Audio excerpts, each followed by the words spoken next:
Good evening, Comet fans. I'm Wendy Bartle, and this is Fans in the Stands. Tonight, we're talking with Dick Close. Good evening, Dick. Good evening, Wendy. And how are you enjoying the game so far tonight? Well, I'm enjoying it since we're ahead. I mean, if we was behind, it wouldn't be too good. That is true. Everybody was very excited about that goal, because this probably will be a tough game, it looks like. Well, it's going to be a rough one all the way. Dayton's a good team. They got a lot of good scorers and a lot of good players out there. Yes, they do. All right. And how long have you been a fan? 52 years. My wife and I started coming the year I got out of the service, and we've been coming ever since. Well, that is a long time. What was it like in the old days compared to now? Well, the old days, there was no plastic around. It had wire on the ends and no netting. It was not near as big as this was since the addition, but other than that, why, we still had a lot of fans back in the old days. So. Yes, I'm sure they did. Any favorite players over the years? I've got an old favorite player, number 15, Merv Dubchek, played many, many years ago. Fast skater, hard shooter. All the goalies would duck from him. They hated to face his shot because he had the hardest shot in the league. They didn't have the face mask back then. No face mask then. I mean, it was just them and the pucks, you know. Right. And of course, you've worked for Pepsi, or had worked for Pepsi, you're retired now, for a number of years. 38. Yes. And they've been a sponsor of the Komets for quite a while. Many, many years. I can't tell you just exactly how many, but we've backed them for a long, long time. Any particular promotions that stand out in your mind over the years? Well, we sponsored the Pepsi Komets years ago, and we always enjoyed that. It was high school age kids, and they had road games, home games, and the boss at Pepsi bought a bus, and the fellas, they painted it all up, and we drove it to the away games. It was a lot of fun. Right. I imagine that was. All right. Randy Markham, he can talk about that. Yeah, and it was great for the kids as well.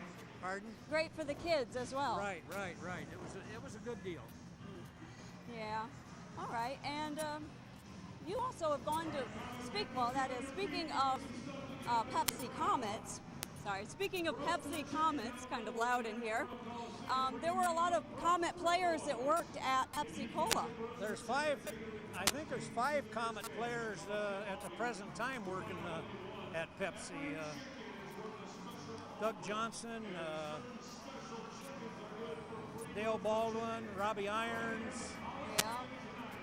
A couple others I can't recall right now, but I think they have five of them. Yeah, I understand that Robbie Irons used to get very nervous before games.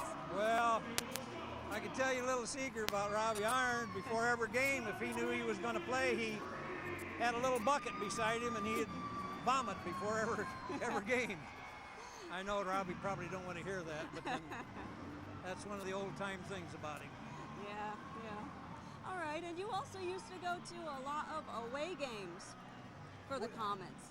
We've been to every arena in the past, and except Bloomington. I haven't been to Bloomington yet, but right, because they're new. One of the old places was Toledo, the old Gold Diggers. A lot of fights over there. The fans was terrible. Now I've heard stories about Toledo, or were they nearly as bad as what they say? Well, you'd come out, maybe have busted headlights, flat tires. I remember one time they pushed a car into the river over there. They threw chickens on the ice. Live chickens. Live chickens, and they're out there trying to chase the chickens down to get them off the ice. Yeah, they threw trash barrels out one night when we was there. Motorcycle gang came in with swinging chains. Kind of a rough place to go. I know the players didn't like it because they had to go right through the fans to get to their dressing room, and they had to throw beer on them all the time. Oh, yeah. not a very good place.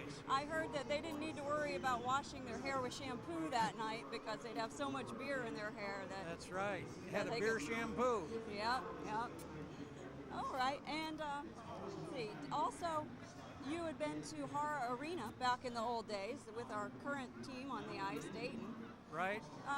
Well, obviously it may be right now, but what do you remember about it back then? Well, the only thing I can remember about Hara Arena is that it's set down in a hole, and there's a cement wall that goes all the way around, and then the seats go on up above that. But it's not near like the Fort Wayne Komets. Well, no, that's true. We are blessed here. But I haven't been there this year since they've been back in the league. But I was talking to a couple fans, and they said it's pretty well cleaned up and nice looking arena. They said they got some real nice fans over there. So I'm looking forward to going over to a game here before long. Right. It would be nice to share the support. Go down there for them. All right. Then I'll finish up by doing a rundown of various teams, and I'll just say the names, and you just give me your reaction, one word, however many words you can think of, but just whatever comes to mind. All right. All right. Start out with Bloomington. I haven't been to Bloomington. They tell me it's a beautiful arena. They've got a hot team this year.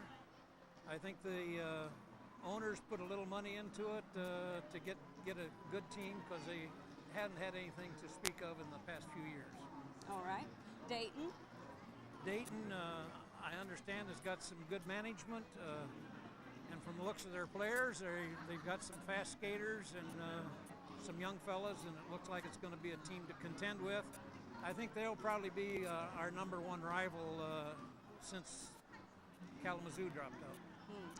Could be. All right, and Flint? Flint's a nice arena. We've been up there.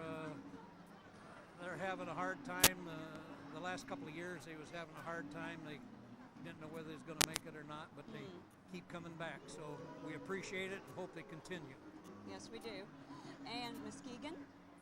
Muskegon. I don't like to talk about Muskegon. Their fans are terrible.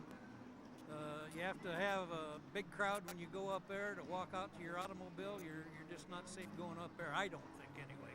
We found that.